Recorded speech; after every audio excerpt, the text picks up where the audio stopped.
Let's talk about some of advice you might give to somebody who's watching this that might be stuck at a large company or a small company. They're not happy, or they feel they could do more, Right. and they just need some advice on how to build their agency. So I'll tell you a little bit about my personal experience making that transition. I ended up watching a lot of motivational videos on YouTube to try to get me pumped up. Right. Listening to the Rocky Balboa and Arnold Schwarzenegger, and all these people have these great motivational videos. Even Oprah Winfrey, and it really helped me make that jump because it is a hard decision to make, especially if you have a family, you have financial responsibilities. You got that steady paycheck. Things might be going well, right. And there's no real perceived reason to jump. Right. So I think it's you really have to be motivated and determined, and also have faith. I see that we've won deals that I'm surprised. We compete against large agencies and we beat them. And I see that we lose deals and I'm like, why in the world we lose that? We're the best one, Right. I see it's all. Right. You don't know. Sometimes you get some. It's all, it's all, you never know. So, but you have to have the faith, and you have to do it, and you have to just be disciplined. It's more stressful running your own business than working for somebody, correct? Very well, yeah. It's a different kind of stress, as everyone says, and it's very true. And I'll tell you something. Not just the stress, appreciation. That's something I used to say to my wife. I get more appreciation from my clients than I do from my employer. Even when I do a good job for the employer, it's like, okay, it's not such a big deal. The clients. Right. It's funny because when clients hire us, I'm like, you're gonna find this to be weird, maybe, but you're gonna find that we care more about what we deliver to you than most of your employees will care. Right. Far. If something Right. goes wrong with it, there's a bug or something, or something's not happening as we expected, we take it personally. Where we've seen with our customers, the employees are like, whatever, let them deal with it. It's Right. it's after 5 o'clock, it's not my job, type of thing. Exactly. Whereas, like, for us, it's like it's always our job, and lots of gray hair and gray beards and so forth. So. Exactly. But I said that appreciation does help when you pass that along to the employees. Like just now, I love when clients give us unsolicited feedback and you just share it with the employees. It makes their days. So Yeah. Yep. So what other advice do you have in terms of building agencies? Have faith, and you have to be consistent, and you have to make sure to drive that force. Yeah, you should have some processes, or even just be disciplined in certain activities every day too. Like I mentioned, business development and sales. Full circle, back to doing it again. Right. And and every day I allocate some time and contact people I know, relationships, and I nurture those relationships. And then also cold calling. Nobody likes to do, I don't think.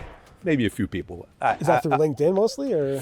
Yeah, finding people through LinkedIn and different news, social media. Sometimes I'll see something, and then sending them an email. Usually, I don't typically call, especially today with people that are not in their office. Right. Goes to voicemail. I try doing that a little bit. So you mostly spam people via email? Pretty much. Okay, all right. Pretty much. But sometimes you get a hit. And sometimes I get a hit. Okay. But you go to the cream of the crop. I remember watching this movie. I forgot what it was called. It was some an investment guy movie. A popular movie, probably people watching this you're an idiot for not knowing the name of the movie. But basically, was it Will Smith? Anyway, it was a movie about a guy who basically got an internship after, in his mid-age or, whatever, got his internship at a financial firm, and they were given a book to call all of these people, and start at the beginning where it's the low volume, dollars. But he's like, you know what, screw this, I'm going to go with the highest level, the one that has the most amount of money. And he got it through. He made the deal. I think he made the deal. Maybe not. You can correct me in the video if I'm wrong. Subscribe, like the video, or dislike the video if you know the movie and you think I'm an idiot. And definitely comment, tell me what the movie is. But that's you're going for the higher, like you said, the multimedia company, the entertainment companies. So you're not looking for like a rusty brick company that does small volume. You're looking for a larger company. Exactly. Yeah. So how do you find those higher volume Well, a lot of them are just on the tip of your tongue. It's like like you turn on the television, you see CBS, NBC, ABC, Disney, Netflix. I mean, you see all these different companies, just for examples, and those are the types of companies. Like I said, we focus on media and entertainment. So we do a lot with the music business too. Right. Yeah, that's who. All right. So you talked about building an agency in terms of obviously having the courage to do it, having faith, the processes you have, being consistent, the networking and the relationships, and then reaching out to people you might not even know. Anything else you want to say, or should we move on to the next topic? One of the things was like the real fast growth that we experienced in the very beginning before I quit Viacom, I think is a key takeaway, because I contacted another agency who might, a smaller agency who might need our services, and they did, and that, I could spend the same effort and time on a single client, but this particular single call got us, Number client, right. A whole bunch of clients. So I would recommend too hitting up smaller agencies and seeing if you could do some white label work. Okay. All right, cool. So now you got all these great clients and they have contracts with you. I assume you want them to spend a lot of money with you going forward. What advice do you have to keep your clients and keep them spending? I think that's a common challenge, whether for SEO consultants and agencies, also large and small agencies. And I think where a lot of people get stuck is maybe they do an SEO audit and, they get all the tasks done and it's like, what else to do? Right. We do we try to embed ourselves into our clients. So we're really part of their team, not just like an outside agency. We're really integrated. I'll give you an example. Like I mentioned, we do a lot with the media and entertainment. So with our publishers, what we do is we do something called content optimization. Might mean a lot of different things depending on who you ask. But what we do is when these publishers are ready to publish, they send it to our team. We do some keyword research, make suggestions for the different titles, the headlines. We'll go and we'll pick out internal links, and we send it back to them. And that can go on multiple times a day, a week, and that's really, we're embedded in the workflow. So that's one way of doing it. And, and there's never a shortage with these large companies because they're constantly pumping out content. That's funny because I just published just recently, I met with them in the summer, Text Broker, and they do basically they have different levels of service. Some is self-service, some is managed. That seems part of your business is to help your clients manage their content. So as they produce content, you make sure it's ready and will perform well in search. Right. Exactly. And that's one way, because as long as they're producing more and more content, they always need you to evaluate that content. Right. Okay. Exactly. It's funny because SEO is not a one-off thing. Obviously, doing audits, you look at the site as it is today and you're done tomorrow. But if you're doing ongoing marketing for a site, there's always more to do. So content development, and like you said, what else is there? There's so much to do. Yeah. There's site speed alone is could be a huge project. It's not as simple as just going in and seeing what Google says and just sending off the recommendations to the client. It's a lot of work. So that's a great ongoing project. Something else we do is it's more of a repeatable is we call it SERP optimization. Right. So that's not necessarily like just getting companies to rank for keywords. It's really how their brand appears in the search results page. Sometimes it might not be so favorable, kind of like almost they need reputation management. Right.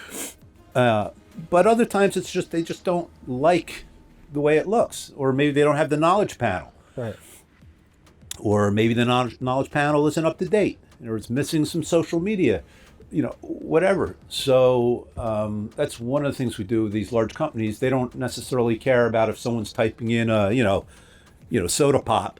Right. Their brand name. So somebody types in Rusty Brick, they want to make sure the local listing looks right, the knowledge panel looks right. Exactly. The listing itself maybe has site links. Maybe it has that search box under it as well, Yep. sub-site. So you're trying to make that as pretty. As pretty and as robust as professional. possible. Okay, cool. Also, you do anything with Wikipedia? We do a lot actually with Wikipedia. That's kind of part and parcel of this SERP optimization Right. too. And with the Knowledge Panel, we do a Wikidata, Wikipedia, IMDb. So yeah, we do a lot of that. We do a lot also with the music business. These artists, or sometimes they're changing their whatever persona, they change their name. Right. They there's a lot to do in the music business. That's cool. Yeah, and YouTube channels and all that other stuff. There's probably so much involved. That's cool. Exactly. So you have that ongoing change and saying we got to be on top of what you're publishing, what's changing with your brands, what changing in the SERP results. So we have to make sure your search results are looking the way they should. Yep. And that's ongoing work that you could have not just for a few months, but hopefully for as long as the company is until you sell it to somebody else. Yeah. And if somebody wants to buy your company, how much are you selling it for? I'm freezing my butt off. I don't know if people who are watching are freezing. Do you have anything It else is you cold. Do you have anything else you want to add before in terms of that area, that topic of repeatables? Or? One other thing. So I mentioned we do a lot of work with publishers. So something that I started actually at Viacom, and it went smashingly well, was editorial training sessions. Mm-hmm. So Viacom, just give you a little briefing, is that they used to have like 14 different blogs, and they would all compete against themselves. Let's just say they're trying to rank for Christina Aguilera, say. They're all linking to their tag page, their own tag pages. No one's linking to the mothership, Right. to the MTV.com.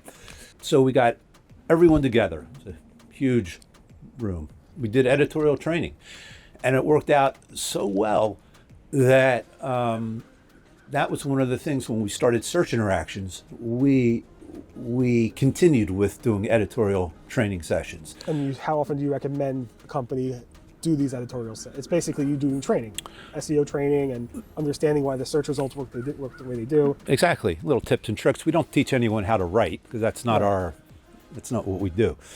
But How often should companies have those sessions? it really depends. Sometimes when they bring in new editors, new producers, they'll want to do maybe another session. So maybe it could be one other thing. It could be for different brands. Right. So we have a company now that has 16 different brands. We have to do a training session for each one of these brands.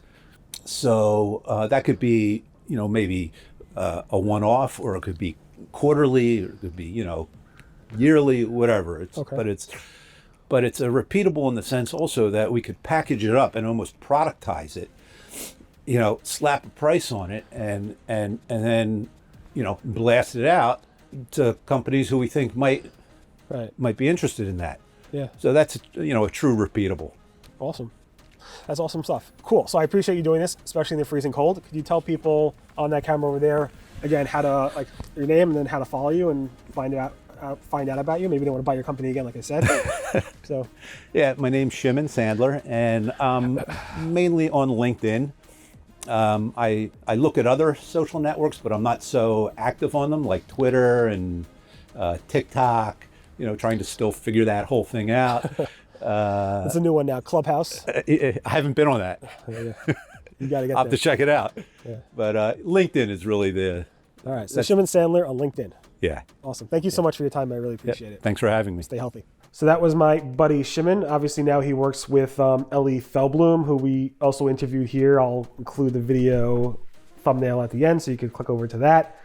Hope you enjoy that conversation. Learned a lot myself. One of the hardest things that I find to do in my business, I don't do SEO, but in web software development, is really the outreach, getting new business. It's usually all word of mouth from previous clients. I don't really have to do a lot of lead management and so forth, but it gets you thinking, should you do that, especially during these times of COVID and so forth? So I hope you enjoy that conversation. If you have any tips or hints or whatever, just leave them in the comments below. Make sure to like the video, subscribe, and tell your friends. So thank you very much. Bye-bye.